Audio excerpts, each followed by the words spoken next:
जय जगन्नाथ समस्त को भिडटा कहीं भी स्किप करेंगे। महाप्रभु को भल पाते भिडटा शेष पर्यंत निहाती देखिए। आज आम राति आसिक पहुँची जाइल आम घर टू कि बाट दूर में महाप्रभुंर 32 बेश हो शुणिकी आम पलि आसलु। आर को गलापर एत सुंदर ता भर सजासज्जा होता पूरा मनलोभा। आ महाप्रभु को देखी पूरा शांति लगुला। आगे कीर्तन भी होता केते सुंदर लगुला। मु एबे आपण मानक महाप्रभुंर 32 बेश दर्शन कराऊँगी। आउ हाँ भिडियोटा देखला परे कमेंट रे जय जगन्नाथ लिखापी जमार भी भूलें। आउ भिडियोटा भल लगुले लाइक करने सहित बहुत सारा शेयर कर दिंतु जमीती कि समस्त को महाप्रभुंर दर्शन करने सुजोग मिल।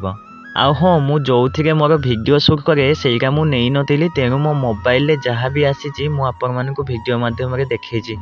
मु जानी टिके क्लारिटी कम थी बट मु चाहिए कि आपण मानक वीडियो माध्यम देखेवाई। आउ महाप्रभुंर दर्शन करने क्या बा भल लगे। आउ कथार अच्छी महाप्रभु जो भी थिले से जरी उठती आउ चका चका नयन समस्त को आपणाई नियंती। आउ हाँ आपण मैंने कहीकि जी आपण मानक महाप्रभुंर दर्शन करी केते शांति मिला। मते तो बहुत ही भल लगे। आउ एमितिके मो मोबाइल टिके कैमेरा कम आसे बहुत पुराना फोनटे।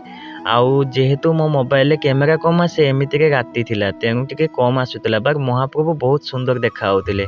शेष में मो महाप्रभु को प्रणाम करी हाथ टेकी देली। आउ जय जगन्नाथ कही एक भिडियो को शेष कली।